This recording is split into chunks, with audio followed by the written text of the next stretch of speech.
Hi friends, welcome back to my channel. If you're new here, I'm Holly. I hope everyone is doing well today. And as a few of you know, I like to collect vintage cookbooks, and this is a very old one. It's called Lowney's Cookbook, and I believe this company made cocoa and chocolates, things like that. The factory that their stuff was made in was actually closed, I think, in 2010. I actually think it's a historical landmark now, but decades ago, I believe they had stopped producing their product.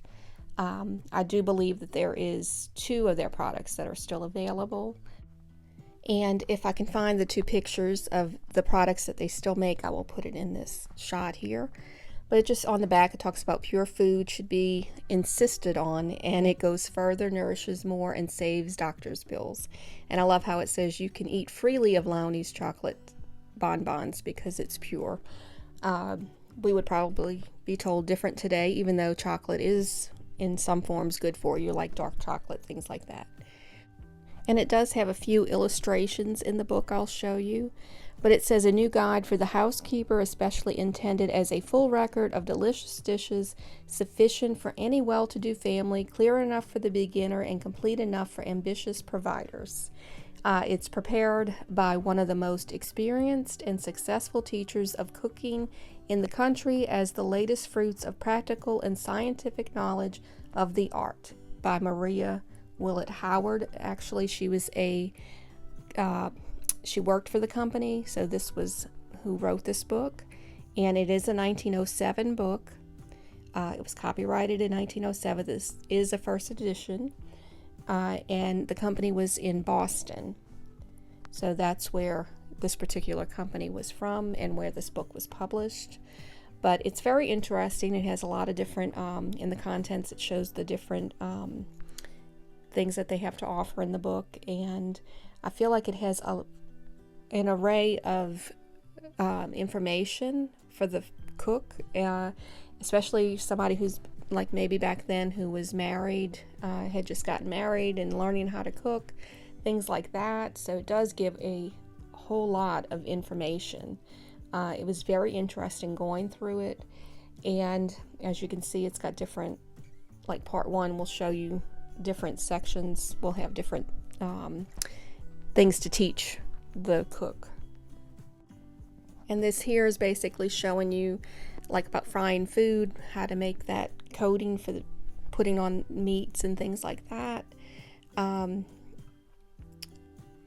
You can see how to clarify fat, how to clarify melted butter, how to avoid the burning of the fat. So I mean, very detailed information. And I just, like I said, I don't find that we have that much information in our cookbooks as of today, but it shows how about the refrigerator, which I thought was very interesting, because when they're talking about it, I'm like, well, where it talks about the ice and things like that, this is more of an icebox. So I guess because this was up north, I guess it was called a refrigerator. In the South, I know my mom and dad grew up with what was called an icebox because you put ice in it to keep everything cold. And we called it an icebox for a while until, as we got older, we started calling it a refrigerator. But it was something that my mom and dad grew up with in their time. But in their time, it was called an icebox instead of a refrigerator. But you can see, like I said, all the different recipes that they had. And it is detailed, so it's a very, very good book to have. And you can see all the different things that they have as far as the wine and how to serve wine, what you would serve it, how to serve it, kind of what to serve it with, the different courses of food, and I think it went all the way up to 12 courses. I'm like, we just don't do that, and we don't have time today to sit there and eat 12 courses of a meal. But it was interesting to see that. And also the butler's duties, which we do not have a butler, or I don't know anyone who does. In some parts of the books, it'll show a recipe where it's not necessarily things are written out like we normally see in a cookbook. It just tells you how to do it, but then you turn the page and then it shows you more of what we're used to as far as what a recipe should look like. So it has very simple, some are very simple recipes, some have a little bit more to it. And this was in the book when I bought it. Someone had wrote this out. I have no idea how old this is, but it was interesting. Just someone's history of a recipe that they wrote. So it was, interesting to have. And you could see where this paper clip was, that they had it paper clipped. Kind of made a little rust mark there. But as I said, it's got so many interesting things in it. And I think and you can see this is the illustrations that they had. So not necessarily a photo, but a illustrated picture of the dessert. And this is what I'm going to make today. It is a chocolate cream pie. So I thought that was pretty easy to do. And like I said, you can see just the different illustrations that they had, which I thought was really interesting. And that's what I wanted to try to show, some of the other illustrations. And it'll give you the page number and everything of what that dessert is on, where you can find that recipe. And that's like ice cream that they made, chocolate mousse, and another ice cream. So really, really interesting. I like that part of the book where it does show how to make ice cream, which I think it was in like the old time, if anybody remembers when they were maybe kids, we used to have one that was an ice cream maker, and you would crank it, you'd put the ice in it, and it would make ice cream. So when they described it, I think that's what they were kind of alluding to, that's what I believe was used to make the ice cream. But very interesting. I'm not going to make a pie dough from scratch, a pie crust from scratch. I am using a frozen one because it's easy, and it even shows how to make puff pastry. But I feel like, well, today I'm going to use just a regular pie crust from the freezer. And this is the recipe. If you want to screenshot it, I will also put the recipe down below with the ingredients that I'm using.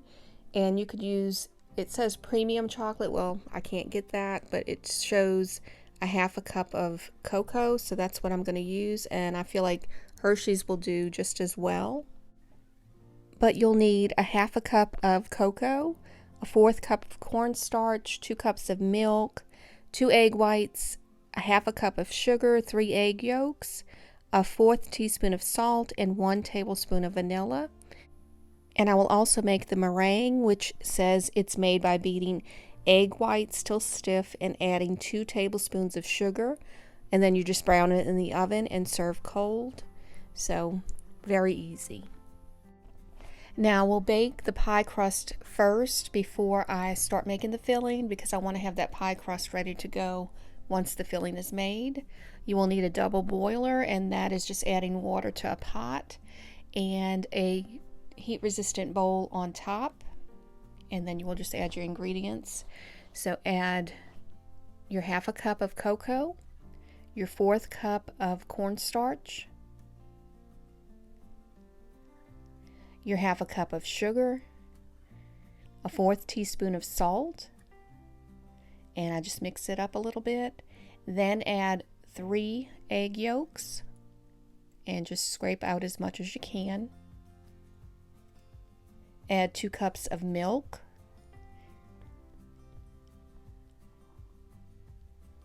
And then you want to just stir everything up. I use a whisk to start with, just so that way it gets a little bit smoother than just using the spatula. Then add a tablespoon of vanilla. And as it thickens, you can see that's the consistency that you want to have. So it will thicken up. Just continue to cook it over that boiler. And also, the higher the heat, the faster it will cook.